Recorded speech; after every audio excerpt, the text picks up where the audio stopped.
En este caso tenemos la participación de la doctora María Eugenia Sánchez Calleja y de la doctora María del Carmen Montenegro López. Iniciaremos primero con la ponencia de la doctora María Eugenia. Ella ha hecho importantes investigaciones desde la perspectiva histórica. Ella es historiadora, ella es investigadora de la Dirección de Estudios Históricos del INA, y bueno, ella ha contribuido mucho a los estudios de la niñez, al rol de los niños en la historia, y bueno, la ponencia que hoy nos presenta se titula Un flagelo de la sociedad de México por revolucionario, menores transgresores. Y sin más, les cedo la palabra. Gracias. ¿Me escuchan bien? Porque la voz no es muy buena, pero bueno. Pues ya escucharon el título de mi ponencia. Entonces a lo largo de la historia de las sociedades han discutido qué hacer con la delincuencia infantil o juvenil. Incluso hoy día se sigue en debate con este tema. En las primeras décadas del siglo XX, esta problemática infantil estuvo presente en los congresos criminológicos europeos, norteamericanos y panamericanos. Se cuestionaba sobre las causas de su crecimiento en las ciudades y el origen de las conductas criminales. Se exponían posturas biopsíquicas, pedagógicas y criminalísticas para explicar la problemática. Se atribuía a la herencia genética un valor específico en las conductas ilícitas, o se culpaba al medio, a la familia, a la calle o a las compañías inconvenientes. En gran parte del siglo XIX, cuando un menor cometía un delito, se procedía contra él judicialmente y se le trataba como adulto. A fines de ese siglo, empezaron a debatir acerca de la necesidad de crear una jurisdicción especial para menores infractores, que tuviera un procedimiento distinto al aplicado a los adultos. De ahí surgió la necesidad de crear tribunales para menores. El primero se fundó en Estados Unidos en 1889, el que para México tuvo que esperar la creación de la infraestructura necesaria para hacerlo en los años 20 del siglo XX. Fue en la administración callista, caracterizada de Plutarco Elías Calles, que estuvo de 1924 a 28, caracterizada esta administración por la creación de instituciones, leyes y reglamentos para la consolidación del Estado emanado de la Revolución Mexicana. Cuando se creó el Tribunal para Menores, en 1926, en diciembre, institución que se encargaría de atender la problemática de los niños en situación irregular, esto es, los menores en peligro o peligrosos. En ese contexto y en un marco discriminatorio basado en la eugenesia y el darwinismo social, algo de esto habló ayer la doctora Speckman, ¿no? ¿Qué implicaciones tuvo para los menores transgresores o en abandono moral el surgimiento del Tribunal para Menores? Como el término niño tenía una connotación de inocencia, o sea, antes de continuar quiero hacer esta aclaración, como el término niño tenía una connotación de inocencia, para diferenciar a los niños, niñas, adolescentes o jóvenes transgresores, se empleaba el término de menor. Es por esto que, esto es por el hecho de su conducta transgresora, porque se asemejaba más a la de los adultos. En este caso, la identidad infantil estaba relacionada con la minoridad. De acuerdo con James Kudrow, una de las características que definen a la infancia es la posición de los niños en términos legales, como menores. La otra es la institucionalización de los niños por la prolongación de la escolarización obligatoria, es decir, niños y niñas. La posición de minoridad ha de verse desde dos perspectivas diferentes, en cuanto a su contenido legal y en su relación con la infancia irregular. Es decir, se hablaba de niños en el Tribunal para Menores, bueno, se mencionaba en la sociedad niños, pero cuando se referían en el Tribunal para Niños, niños con conductas de adultos, como que no suenan niños, ¿verdad? Porque se encubría la niñez con esa imagen de inocencia, ¿no? Para no ver esa realidad de que hay niños transgresores. Entonces, pues qué mejor término, son menores. Se referían a menores. Y había otros términos, por supuesto, despectivos, ¿no? Que en este momento no me refiero a ellos. En el aspecto legal, la minoridad estaba limitada cronológicamente, basada en la biología, hasta los 21 años cumplidos. Y las mujeres no podían irse de su casa cuando cumplían 21 hasta los 30, excepto que se casaran, ¿no? Esto en el Código Civil de 1984 y del de 28. Y también la edad oficial de responsabilidad penal para los menores transgresores tenía como límite cronológico los 18 años cumplidos para el Código Penal de 1931. Para el Código Penal de 29 eran los 16, igual que los códigos anteriores, que el código anterior. Y en su relación con la infancia irregular, la minoridad se utilizó como término social para referirse a los niños y adolescentes que se encontraban en situación de riesgo o peligro social, lo que permitía al Estado su intervención para tutelar a dichos menores. Por tanto, las instituciones como el Tribunal para Menores Correccionales, que cuando surge el tribunal se llaman casas de orientación, pero que son las antiguas correccionales, porque funcionan igual, solamente cambia el término. Y los orfanatos estatales, como su nombre mismo lo indica, eran las intermediarias directas del tutelaje estatal para proteger a esos niños y adolescentes en riesgo.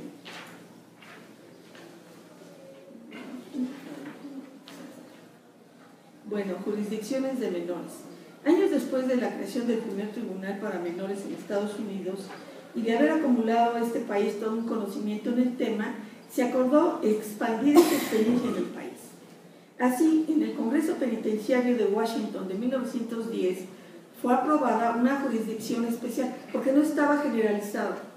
En el Illinois se creó el primer tribunal y de ahí pues faltaba seguir. Después, para 1940 había 50, ¿no? Entonces, pero en este Congreso se acuerda aprobar una jurisdicción especial para los menores culpables de infracciones, la cual contaría con magistrados especiales para juzgar a los menores y proteger a aquellos que fueran colocados en libertad vigilada. Estos jueces debían tener conocimientos en ciencias psicológicas y sociales, conforme a la época, y serían auxiliados por magistrados oficiales de prueba.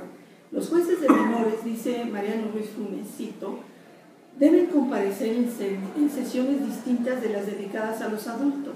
La investigación de los hechos realizados por ellos, por los menores, no debe dar lugar a debates, sino a conferencias. Los magistrados especiales tomarán las medidas necesarias en interés de los menores maltratados y abandonados. Se cierra la cita. También comenta que se expandió una ley reguladora de la jurisdicción de menores en Estados Unidos en 1927, de la que derivó la formulación de un proyecto tipo de tribunal, en donde aparece la forma de funcionamiento y el papel del juez, de funcionamiento del tribunal y el papel del juez. Se estableció la edad penal hasta los 18 años, aunque esta no estaba generalizada constitucionalmente. ¿Por qué? Porque antes se tomaba en cuenta la capacidad de discernimiento, si es que el individuo, el menor, sabía que el acto que cometió tenía consecuencias, ¿no? Eso es lo que se utilizaba. Pero acá ya se está tratando de imponer una edad en la que se tiene calculado que para entonces el menor ya tiene el desarrollo psíquico que le permite entender que hay consecuencias en los actos que cometa, ¿no? Y los menores no serían considerados delincuentes, sino pupilos del Estado. También fueron caracterizados el niño delincuente, el niño abandonado y el desvalido. Niño delincuente se considera, esto para Estados Unidos, ¿no?, al propiamente transgresor, al faltista de la escuela, al perturbador o desobediente, al que huye del hogar o al que presenta una conducta habitual, peligrosa para sí y para los demás. El niño abandonado es el que teniendo padres no lo atienden, el propiamente desechado y el necesitado de cuidados paternos por enfermedad que sus padres no le proporcionan, así como el vago, vicioso o inmoral. Y el niño desvalido se refiere al sin hogar, al con hogar y sin posibilidades de que lo mantengan y al hijo de padres enfermos mentales. Se fueron realizando infinidad de congresos internacionales, panamericanos y nacionales sobre protección a la infancia y de la promoción para la apertura de tribunales para menores. En la 7ª reunión de la Sociedad de las Naciones en 1931 se discutió sobre el significado del delito en los menores, de lo que derivó en la siguiente definición, cito: la perpetración de un delito por los menores no constituye necesariamente un indicio de la existencia de una perversidad grave o de un medio vicioso. Puede ser debida más bien a un exceso de vitalidad o a una perturbación súbita, naturales en la infancia. Esta definición muestra al delito como un acto natural en la infancia. Se considera que el niño adolescente tenía una naturaleza explosiva que lo tornaba en un ser peligroso, tanto para sí mismo como para la sociedad. En particular, se pensaba que los sectores populares eran propensos a conductas explosivas, muchas veces propiciadas por el alcoholismo, el amaciato o la promiscuidad. En estas ideas subyacía un determinismo biológico atribuido a ciertos individuos. Siempre esta exclusión de la que habló el anterior ponente, ¿no? Bueno, dices que esta exclusión en la... Estos datos los saco del Tribunal para Menores, de los expedientes. Ahí se acordó que se adoptarían 2 tipos de medidas: las de protección para el menor normal y las especiales para el menor anormal o deficiente. Estas medidas especiales se dividían en exógenas o endógenas. Las primeras tendientes a prevenir de influencias negativas al menor, como evitar que estuvieran en las calles por la mala influencia del ambiente y de las amistades. Y las segundas, a fin de proporcionarles el tratamiento físico y psiquiátrico necesario para rehabilitarlos. Así se determinó que la competencia y procedimiento de las jurisdicciones para menores debían tener un doble carácter, uno de instancia judicial y otro de protección, y en el tratamiento a los menores no solamente se investigaría el hecho y las circunstancias que lo lleven a cometer la infracción, sino que debía ampliarse la investigación al conocimiento de su personalidad y de su medio ambiente, con un examen físico, mental o psiquiátrico según el caso. Salvador Lima, importante pedagogo mexicano que influyó con sus ideas al Tribunal para Menores y que fue un funcionario de esta institución, decía que en el ambiente social de los menores existen factores que intervienen en la formación y evolución de la moralidad infantil. Por tanto, había que cuidar lo que aprendían, cito, en las calles, talleres, espectáculos públicos, las transmisiones por radio de los debates de jurados populares, en las novelas y hasta en la prensa diaria que hace la apología del crimen y del vicio. Bueno, se adelantó porque yo creo que hablaba más de esta época que de aquella. Ahorita ven que la mayoría de los programas trata de puros crímenes. El Tribunal para Menores mexicano tuvo esa doble función asistencial y de instancia judicial, que tanto ha sido criticado porque en una misma maniobra se atendía a transgresores como a desvalidos. El enfoque para abordar el delito y al delincuente en el derecho penal positivista recogió elementos de la antropología criminal de Lombroso, Ferri y Garófalo, pues había colocado al delincuente como fenómeno patológico, con una predisposición anatómica a delinquir, lo que lo hacía criminal nato. De ahí la conducta de un hombre, la conducta de un hombre era un síntoma de algo descompuesto, y el delito era el resultante de esa peligrosidad. A eso se agregó el delito natural propio de las razas inferiores, indígenas, chinos, porque se apartaba de la recta razón de los pueblos civilizados.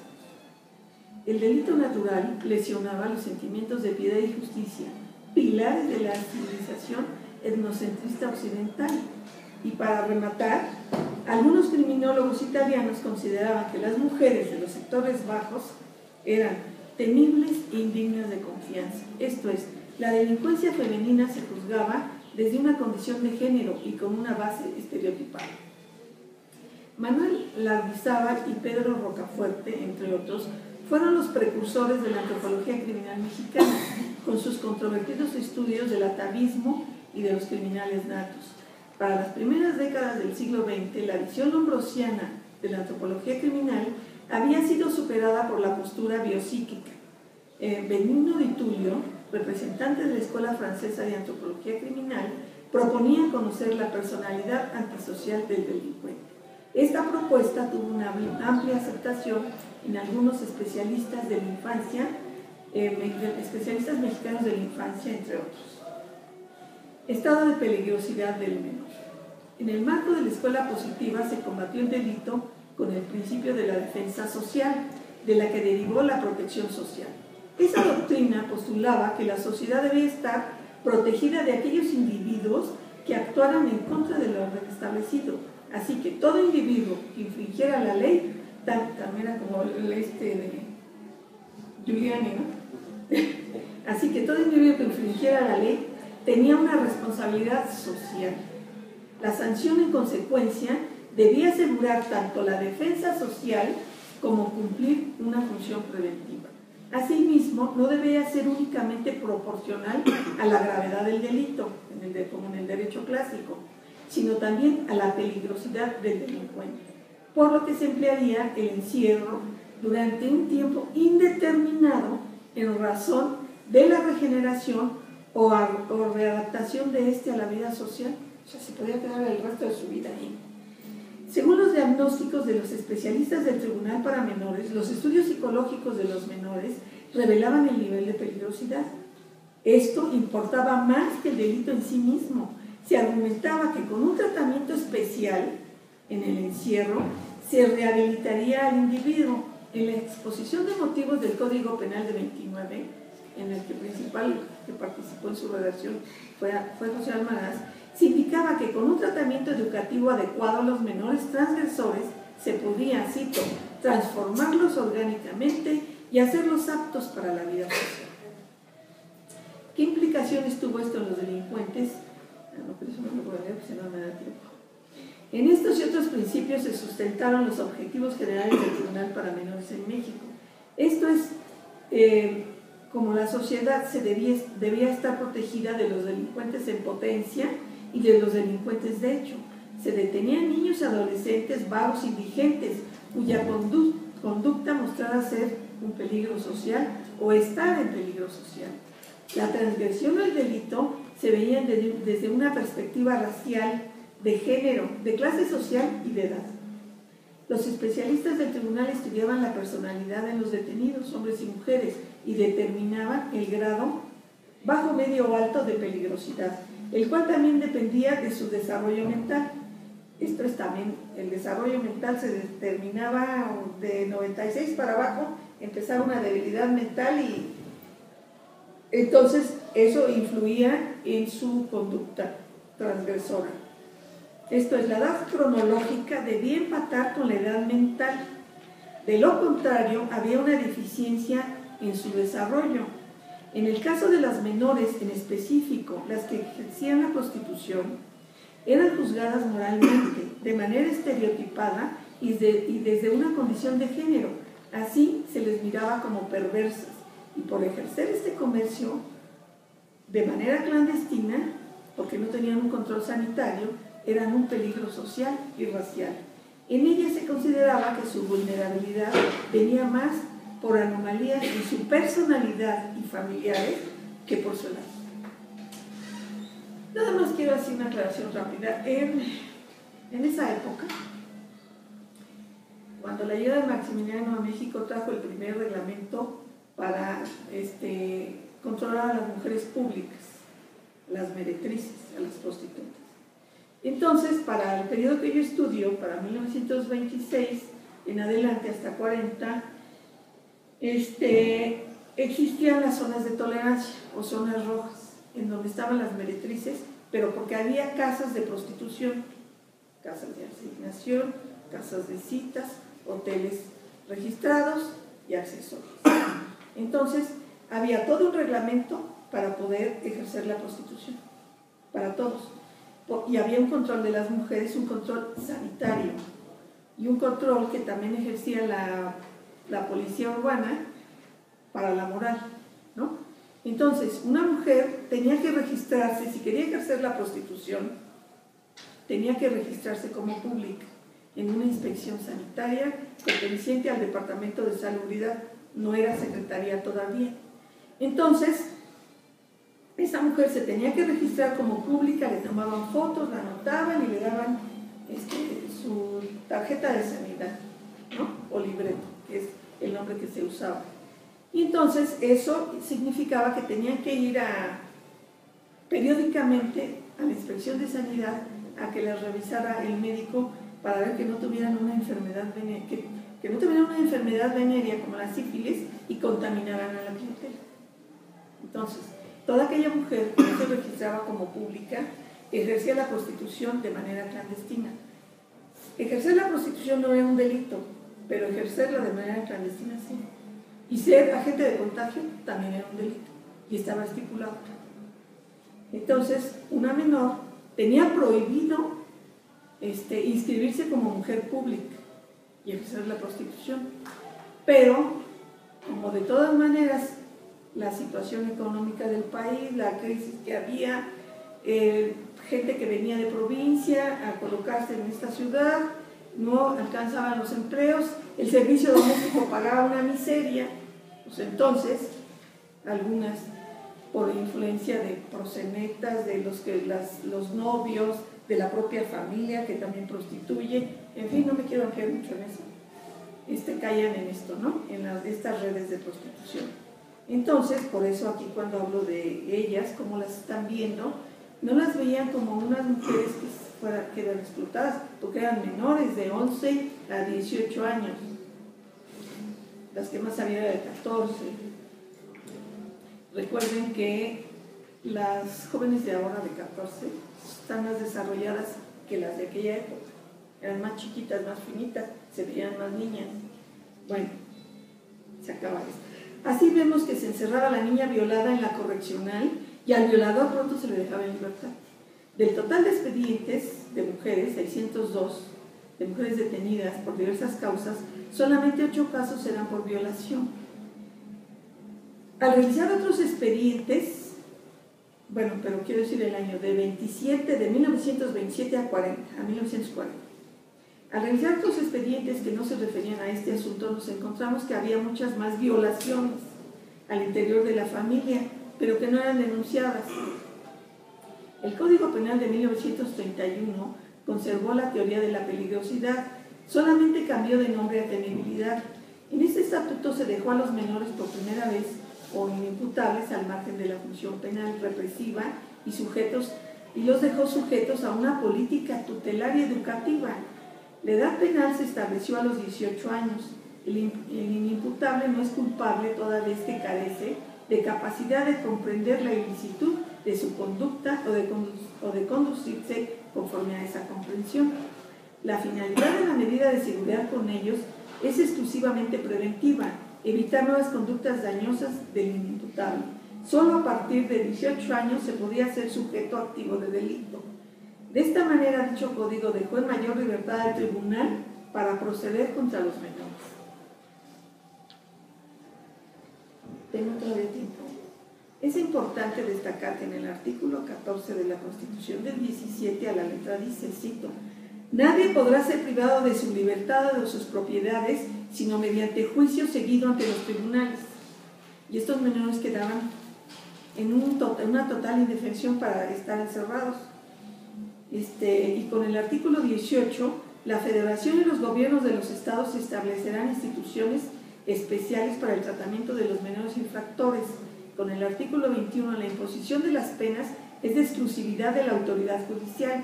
Por tanto, la detención y encierro del menor infractor en las correccionales se tornó en un asunto ilegal.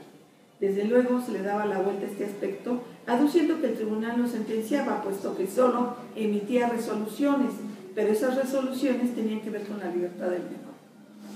Tribunal para Menores del Distrito Federal. En 1926 apareció el proyecto de ley orgánica de tribunales del Fuero del Distrito Federal, en la que se propuso la creación de un tribunal protector del hogar y de la infancia, así se llama, para corregir las faltas administrativas. Y el 6 de diciembre del mismo año se fundó el Tribunal para Menores del Distrito Federal y Territorio, situado en la Ciudad de México, en la calle de Vallarta. La prensa, por su parte, difundió ampliamente la apertura y la importancia de este tribunal. Cito, la inauguración del Tribunal Infantil habiendo quedado instaladas sus oficinas en la calle de Vallarta, número 17, de esta capital, se ha procurado acondicionar dicho lugar de forma que no parezca un tribunal, sino por el contrario, presenta un aspecto tranquilizador de un hogar familiar. Inicia albergando a los primeros muchachos que se encuentran detenidos en las comisarías o en la cárcel preventiva, acusados por faltas o delitos. El Tribunal para Menores del Distrito Federal se configuró como un órgano central para conocer de las diversas cuestiones relacionadas con niños irregulares. Todo niño detenido era enviado al tribunal antes que cualquier otra institución para que posteriormente lo colocara en el plantel adecuado a su situación. Esto tenía el propósito de evitar que se difuminara el problema de los niños en cuestión en otras instituciones, así como para llevar un control de ellos y tener una mirada de conjunto de la problemática de la infancia. Con esta lógica centralizadora se recibía a niñas y a niños desvalidos y transgresores, y como la sociedad entonces continuaba criminalizando la mendicidad, los niños indigentes que eran remitidos al tribunal pues entraban como delincuentes. También había, o transgresores mejor dicho, también había niños y niñas incorregibles o rebeldes que llegaban al tribunal a solicitud de sus padres para ser disciplinados. No sé si en alguno de ustedes sus padres les mencionaron o lo llegaron a repetir que los padres amenazaban: si no te portas bien, te llevo a la correccional. Entonces, o al colegio militar. O al colegio militar, y los llevaban ahí. En el discurso al tribunal se le concibió como una institución paternal, en el discurso era especial, más que como un sistema penitenciario para niños problemas, y se encargaría de investigar la situación en que se encontraban los niños y adolescentes con la finalidad de prevenir que los menores cayeran en desgracia o en actos ilícitos, y a los caídos para evitar su reincidencia. No obstante, en su procedimiento y estructuración tenía mucha similitud con el sistema penitenciario, como lo señala acertadamente Elena Saúl en su estudio La institución correccional en México. El Tribunal para Menores representaba la culminación de un esfuerzo institucional y social para resolver el problema del niño abandonado. Se le decía niño abandonado o en abandono moral. ¿Por qué abandono moral? Pues porque sus padres no los estaban atendiendo adecuadamente. No atenderlos significaba que los dejaban en la calle, que estaban en la vagancia, que estaban a altas horas de la noche, o que estaban pidiendo limosna, o algunos ya estaban aliados con otros adultos para cometer delitos, ¿no? Pero el discurso del gobierno era esto. Los promotores del tribunal tenían la expectativa de darle salida a esta problemática por un asunto de descuido familiar y de peligro biológico y social, al mismo tiempo que para ejercer un control sobre esos menores desorientados. Además, el tribunal se pensó como un espacio específico para la infancia, bajo un espíritu protector en el que los niños y adolescentes con problemas diversos pudieran sentir que formaban parte de la sociedad.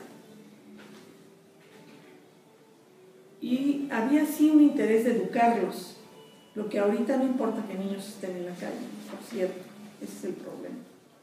De 1927 a 40 se abrieron 23.831 expedientes en el Tribunal para Menores.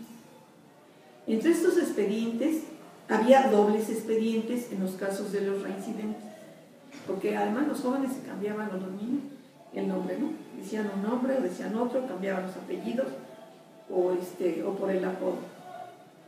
En el Archivo General de la Nación aparece una cifra menor por un asunto de depuración, porque también antes de llegar al archivo pues se depuran, y luego ya en el propio archivo también depuraron expedientes, entonces fue reduciendo, pero pues sí impacta en una población de 1 millón, casi 1 millón de habitantes en 1930, y para 1940 casi 1.800.000 de la Ciudad de México hubieran abierto 23.000 infracciones expedientes, ¿no?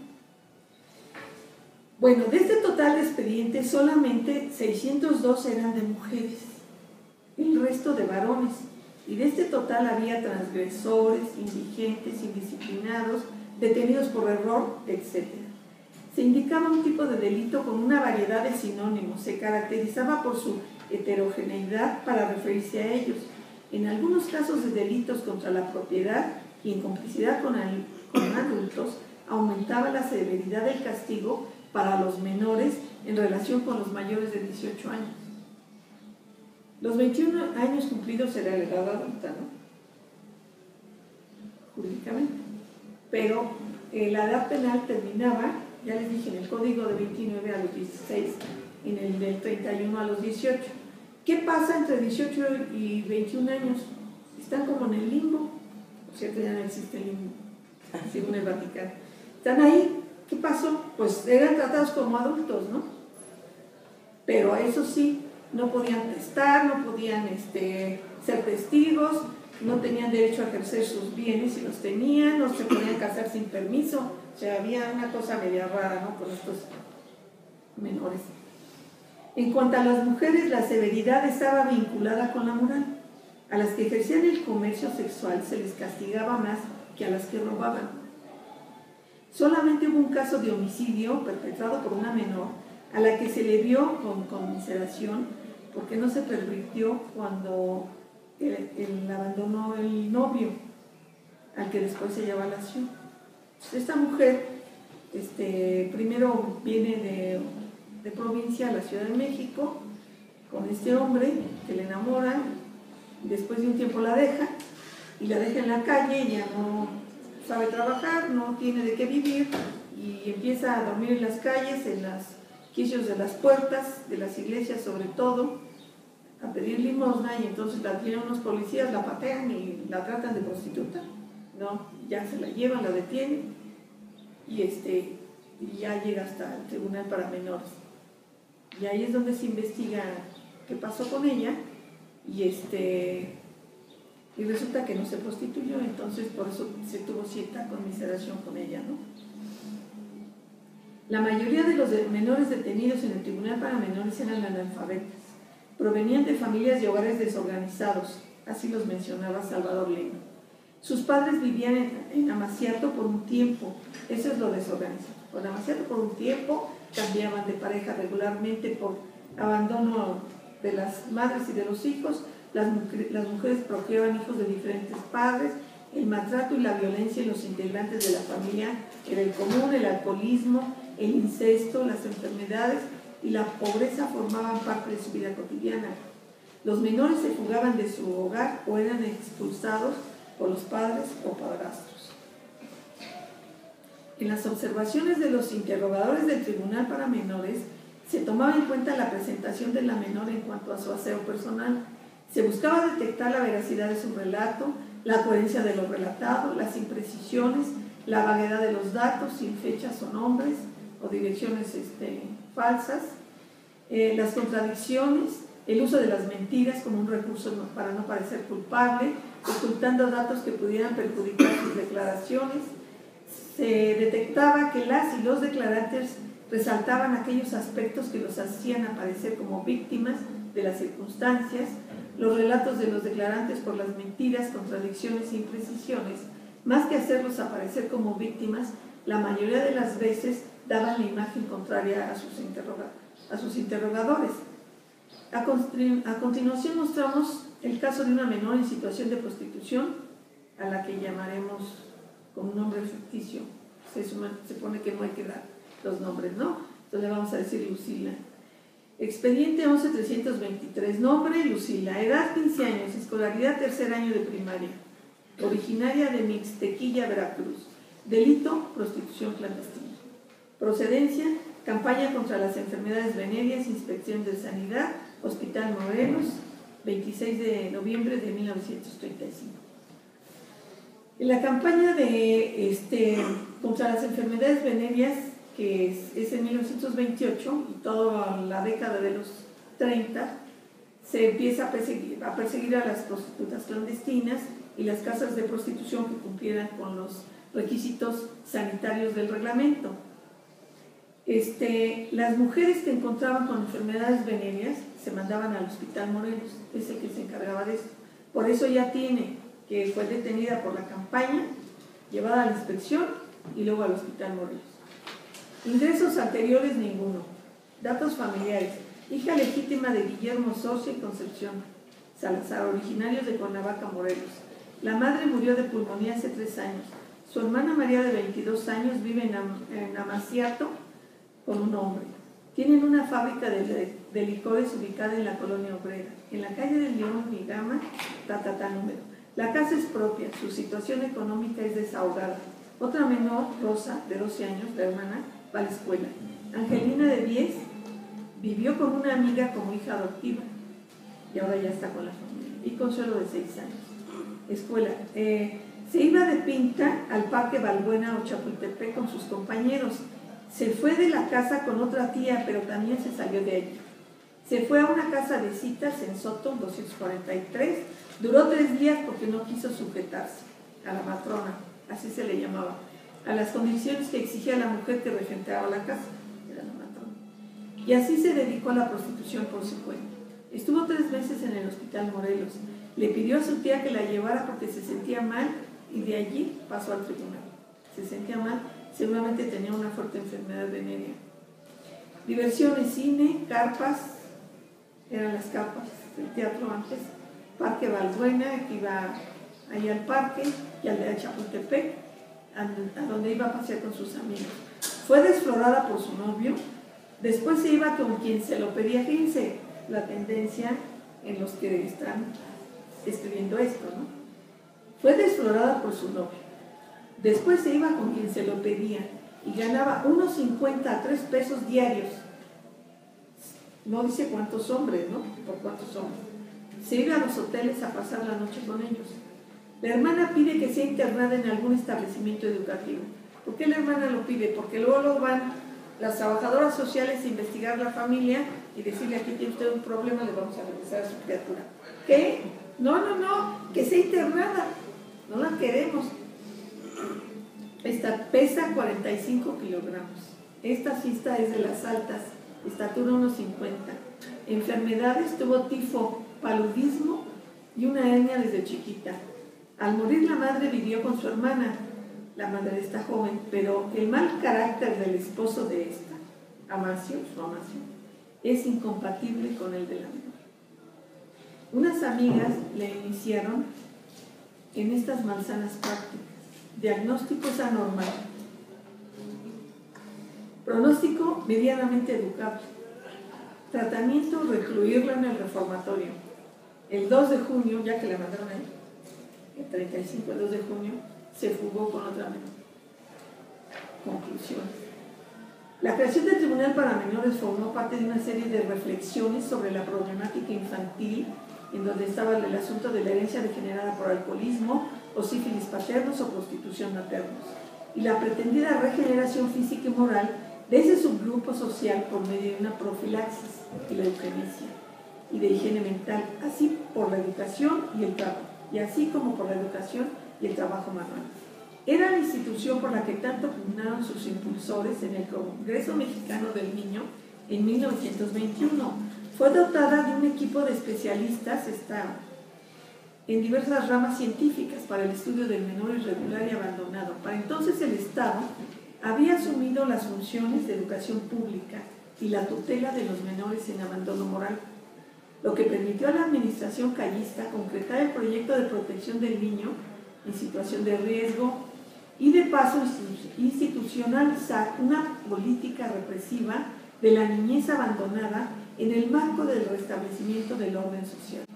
La paradoja es que en el marco internacional de los movimientos de protección de la niñez, en la nueva conceptualización del niño de esos años de los 20, se anteponía su protección y defensa frente a todo aquello que afectara su salud y moralidad, contra un poder discrecional del padre y de una función paterna descuidada. El niño, de cierta manera, pasaba a ser un bien público, en la medida en que se le consideraba el futuro de la sociedad, de la raza y de la nación. Por tanto, debía ser protegido de manera preventiva, al quedar expuesto a los peligros del ambiente familiar o social.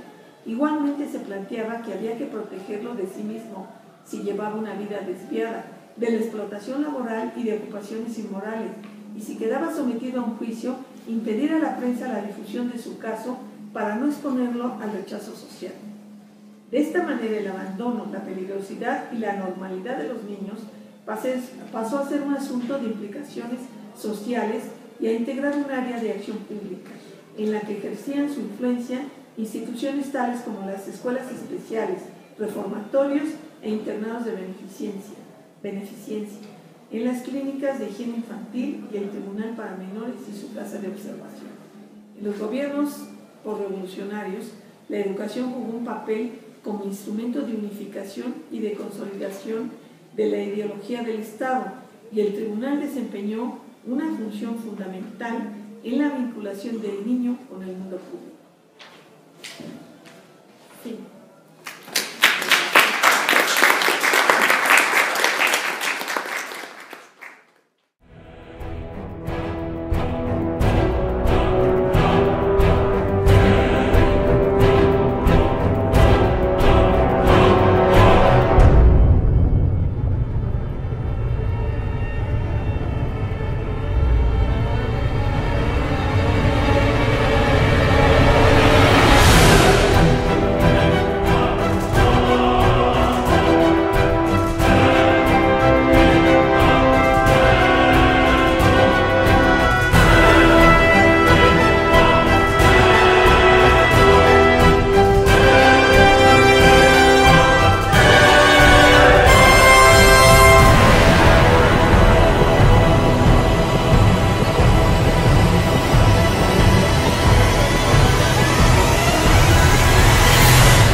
Iniciaremos primero con la ponencia de la doctora María Eugenia. Ella ha hecho importantes investigaciones desde la perspectiva histórica. Ella es historiadora. Ella es investigadora de la Dirección de Estudios Históricos del INAH. Y bueno, ella ha contribuido mucho a los estudios de la niñez, al rol de los niños en la historia. Y bueno, la ponencia que hoy nos presenta se titula Un flagelo de la sociedad de México postrevolucionario, menores transgresores. Y sin más, les cedo la palabra. Gracias. ¿Me escuchan bien? Porque la voz no es muy buena, pero bueno. Pues ya escucharon el título de mi ponencia. Entonces a lo largo de la historia de las sociedades han discutido qué hacer con la delincuencia infantil o juvenil. Incluso hoy día se sigue en debate con este tema. En las primeras décadas del siglo XX, esta problemática infantil estuvo presente en los congresos criminológicos europeos, norteamericanos y panamericanos. Se cuestionaba sobre las causas de su crecimiento en las ciudades y el origen de las conductas criminales. Se exponían posturas biopsíquicas, pedagógicas y criminalísticas para explicar la problemática. Se atribuía a la herencia genética un valor específico en las conductas ilícitas, o se culpaba al medio, a la familia, a la calle o a las compañías inconvenientes. En gran parte del siglo XIX, cuando un menor cometía un delito, se procedía contra él judicialmente y se le trataba como adulto. A fines de ese siglo, empezaron a debatir acerca de la necesidad de crear una jurisdicción especial para menores infractores, que tuviera un procedimiento distinto al aplicado a los adultos. De ahí surgió la necesidad de crear tribunales para menores. El primero se fundó en Estados Unidos en 1889, el que para México tuvo que esperar la creación de la infraestructura necesaria para hacerlo en los años 20 del siglo XX. Fue en la administración callista, caracterizada de Plutarco Elías Calles, estuvo de 1924 a 28, caracterizada esta administración por la creación de instituciones, leyes y reglamentos para la consolidación del Estado emanado de la Revolución Mexicana. Cuando se creó el Tribunal para Menores, en 1926, en diciembre. institución que se encargaría de atender la problemática de los niños en situación irregular, esto es, los menores en peligro o peligrosos. En ese contexto y en un marco discriminatorio basado en la eugenesia y el darwinismo social, algo de esto habló ayer la doctora Speckman, ¿no? ¿Qué implicaciones tuvo para los menores transgresores o en abandono moral el surgimiento del Tribunal para Menores? Como el término niño tenía una connotación de inocencia, o sea, antes de continuar quiero hacer esta aclaración, como el término niño tenía una connotación de inocencia para diferenciar a los niños, niñas, adolescentes o jóvenes transgresores, se empleaba el término de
de su conducta transgresora, se asemejaba más a la de los adultos. En este caso, la identidad infantil estaba relacionada con la minoridad.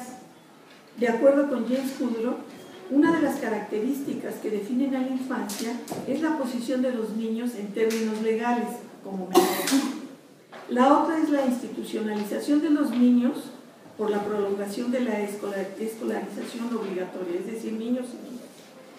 La posición de minoridad ha de verse desde dos perspectivas diferentes, en cuanto a su contenido legal y en su relación con la infancia irregular. Es decir, se hablaba de niños en el Tribunal para Menores, bueno, se mencionaba en la sociedad niños, pero cuando se referían en el Tribunal para Niños, niños con conductas de adultos, como que no suenan niños, ¿verdad? Porque se encubría la niñez con esa imagen de inocencia, ¿no? Para no ver esa realidad de que hay niños